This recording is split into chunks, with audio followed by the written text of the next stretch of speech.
할렐루야. 5월 8일 금요일 아침입니다. 오늘도 하루 주신 하나님께 기쁨으로 찬양하겠습니다. 나 주님의 기쁨 되기 원하네. 함께 찬양합니다. 나 주님의 기쁨 되기 원하네. 내 마음을 새롭게 하소서. 새 부대가 되게 하여 주사. 주님의 빛 비추게 하소서. 내가 원하는 한 가지, 주님의 기쁨이 되는 것. 내가 원하는 한 가지, 주님의 기쁨이 되는 것. 겸손히 내 마음 드립니다.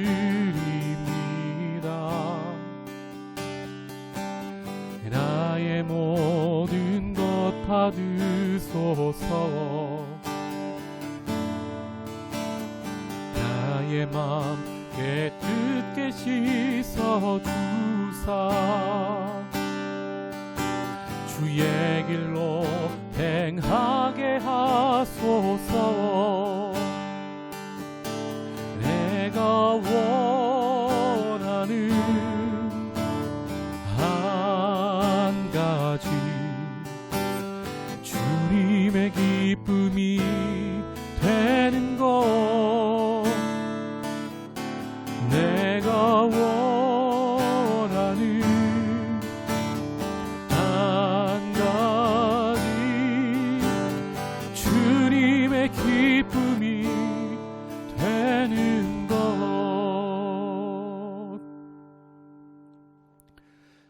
하나님, 오늘도 우리가 주님의 기쁨 되기 원합니다. 오늘 하루 말씀과 시작합니다. 무릎 꿇고 시작합니다. 주님, 우리와 동행하여 주시옵소서. 예수님의 이름으로 기도하옵나이다. 아멘. 오늘 우리에게 주시는 하나님의 말씀은 신명기 15장 1절에서 11절까지의 말씀입니다. 주시는 말씀을 봉독하겠습니다. 매 7년 끝에는 면제하라. 면제의 규례는 이러하니라.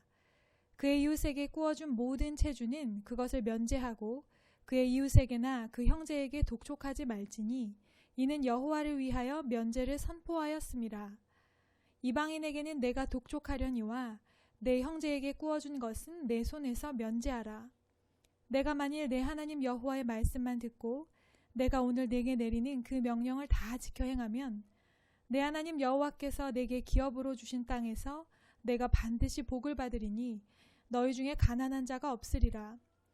내 하나님 여호와께서 내게 허락하신 대로 내게 복을 주시리니 내가 여러 나라에 꾸어줄지라도 너는 꾸지 아니하겠고 내가 여러 나라를 통치할지라도 너는 통치를 당하지 아니하리라.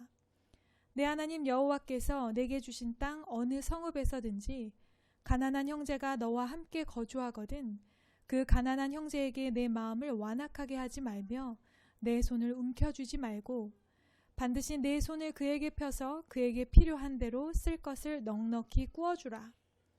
삼가 너는 마음에 악한 생각을 품지 말라. 곧 이르기를 일곱째 해 면제년이 가까이 왔다 하고 내 궁핍한 형제를 악한 눈으로 바라보며 아무것도 주지 아니하면 그가 너를 여호와께 호소하리니 그것이 내게 죄가 되리라. 너는 반드시 그에게 줄 것이요 줄 때에는 아끼는 마음을 품지 말지니라.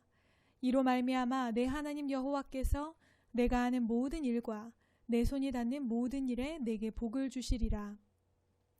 땅에는 언제든지 가난한 자가 그치지 아니하겠으므로 내가 내게 명령하여 이르노니 너는 반드시 내 땅 안에 내 형제 중 곤란한 자와 궁핍한 자에게 내 손을 펼지니라. 아멘. 펼치는 손 위에 임하는 은혜라는 제목으로 오늘 주시는 말씀의 은혜 함께 나누겠습니다.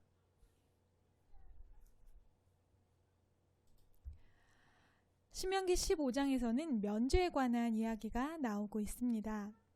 1절에서 3절에 전체 말씀의 주제가 분명하게 드러나는데요.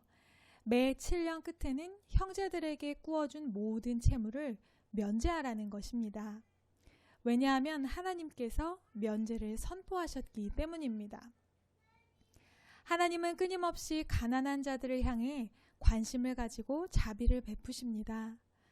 왜냐하면 가난은 인간의 타락과 죄악으로 인해 생겨난 것이며 하나님께서 사랑하시는 자들이 이것으로 인해 고통을 받기 때문입니다.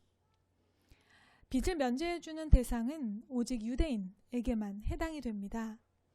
하나님 앞에서 함께 언약을 맺은 형제 자매에 대해 먼저 자비를 베풀라고 말씀하시는 것입니다.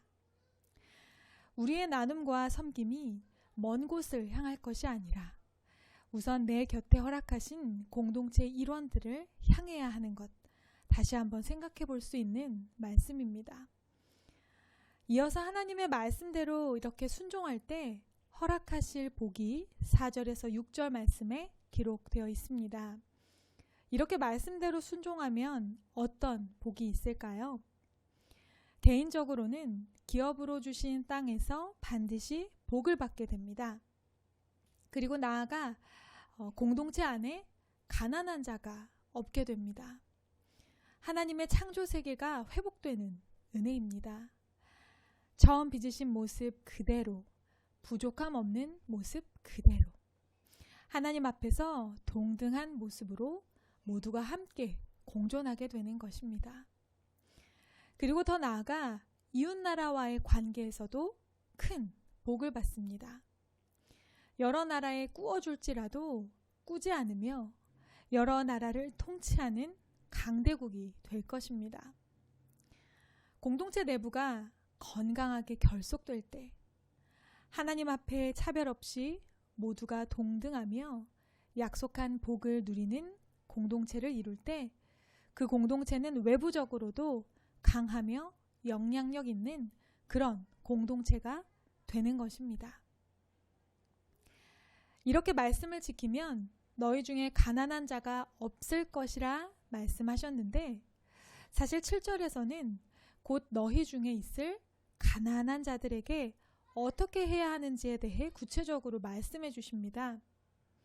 하나님은 이스라엘 백성이 하나님의 법대로 살지 못하게 될 현실을 미리 알고 계셨던 것입니다. 너희 중에 있을 가난한 자들에게 어떻게 하라고 말씀하시나요? 우선 우리의 마음을 완악하게 하지 말라 하십니다. 완악한 마음의 대표 주자는 바로 애굽 왕 바로입니다. 이스라엘 민족을 해방시켜주면 애굽에게는 아마 엄청난 경제적 손실이 찾아왔을 것입니다. 노예는 전적으로 애굽 왕 바로의 소유였기 때문에 그 소유물을 아무런 대가 없이 그냥 내보내는 것은 바로의 계산과 기준으로는 불가능한 일이었습니다. 그렇기에 바로의 마음이 완악해졌던 것이죠. 완악한 마음은 영어 성경에서 매정한 마음 그리고 냉정한 마음으로 해석이 됩니다. 노예의 고통을 헤아리지 못하는 지도자의 매정함, 형제의 가난을 외면하는 냉정한 마음, 그리고 이웃의 아픔을 헤아리지 못하는 요즘 시대 우리의 차갑고 굳은 마음이 바로 완악한 마음인 것입니다. 우리는 냉정하고 매정한 우리의 마음을 풀어야 합니다. 그리고 우리 마음의 완악함을 풀 때 움켜진 우리의 손이 펼쳐질 수 있습니다. 그러면 가난한 형제에게 필요한 대로 쓸 것을 넉넉히 구워줄 수 있습니다. 모든 것은 마음, 우리가 어떤 마음을 먹는가에 달려있기 때문입니다. 9절에서 다시 우리에게 악한 생각을 마음에 품지 말라고 말씀하십니다. 면제년이 가까웠다는 이유로 형제에게 베풀지 않으려는 생각을 악한 생각이라고 말씀하셨습니다. 악한 마음을 품으니 악한 눈으로 형제를 바라보게 됩니다. 악한 눈은 다르게 해석하면 불쾌한 눈입니다. 우리는 어떤 사람들을 불쾌한 눈으로 바라보게 되나요? 내게 손해를 끼치는 사람, 나를 귀찮게 하는 사람을 우리는 불쾌하게 바라봅니다. 하나님께서 허락하신 형제와 자매를 그들이 가난하다는 이유로 내 것을 나누어 주어 내가 손해를 입을 수도 있다는 그러한 부담의 마음 때문에 우리가 악한 눈으로 형제를 보면 안 된다는 말씀입니다. 이것은 하나님 앞에 죄가 됩니다. 베풀물 받지 못한 가난한 형제가 그 슬픈 마음을 하나님께 호소할 때 하나님은 가난한 자들의 기도를 들으시고 그들에게 꾸어주지 않은 자의 죄가 되기 때문입니다. 우리는 베풀 때에 내게 좋은 시기와 형편을 고려하면 안 됩니다. 지금은 말고 언젠가 내 형편이 조금 더 나아지고 여유가 생길 때를 기다리면 안 된다는 것입니다.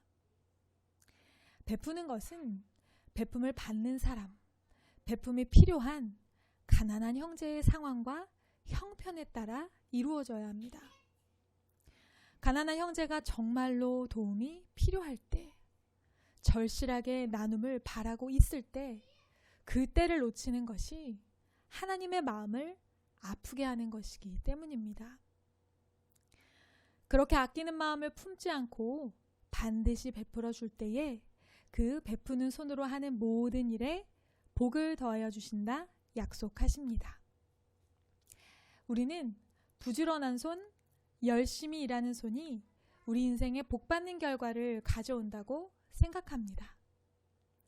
그러나 오늘 말씀에서 하나님은 우리에게 베푸는 손에 복이 임한다고 약속하십니다. 우리의 손은 우리 자신만의 유익을 위해 바쁘게 일하는 손입니까? 가난한 형제, 이웃을 돌보는 베푸는 손입니까? 땅에는 언제든지 가난한 자가 그치지 않을 것이라 말씀하십니다. 이 말씀은 예수님께서도 하셨죠. 가난한 자들은 항상 너희와 함께 있을 것이다. 가난한 자들이 우리와 항상 있다는 것은 그것이 어쩔 수 없는 현실의 문제로 여겨져 우리로 하여금 그 문제에 무감각하고 냉정해져도 된다는 그런 말이 아닙니다. 가난한 자들은 약속의 공동체를 함께 이루고 있는 우리의 형제, 자매, 그리고 이웃입니다. 우리는 형제와 이웃의 아픔과 고난에 함께 동참하며 내게 허락하신 것들을 아낌없이 베풀며 다 같이 잘 사는 그런 공동체를 만들어 나가야 하는 것입니다. 애굽을 나올 때 이스라엘 백성들은 하나님의 은혜로 모두가 동등하게 부족함 없이 은, 금, 패물, 의복, 양과 소들을 지니고 나올 수 있었습니다. 하나님의 은혜는 그렇게 차별 없이 주어지는 것이었습니다. 그리고 그렇게 차별 없이 은혜를 누리는 공동체와 사회를 만들어 나가기 위해 우리는 하나님의 말씀과 명령을 지키고 따르며 살아야 하는 것입니다. 세상의 경제 원리는 단순합니다. 내 손을 펴면 내 것이 줄어들고 내 손을 꼭 움켜쥐면 내 것이 더 많아집니다. 그러나 하나님 나라의 경제 원리는 반대입니다. 손을 펼칠수록 우리의 삶이 더욱 풍성해지며 손을 움켜쥘수록 느껴지는 부족함에 만족을 모르는 강팍한 인생을 살게 될 것입니다. 왜냐하면 원래부터 내 것은 하나도 없기 때문입니다. 면제년을 통해 하나님은 가난한 자들에게 참된 안식을 약속하십니다. 어떤 것도 그들의 영과 육을 속박하지 않도록 하나님께서는 서로가 서로를 돌보고 함께 참된 안식을 누리라 말씀하십니다. 그리고 가난한 자, 포로된 자, 눈먼 자에게 참된 해방과 안식을 선물해 주시기 위해 예수님께서 이 땅에 오셨습니다.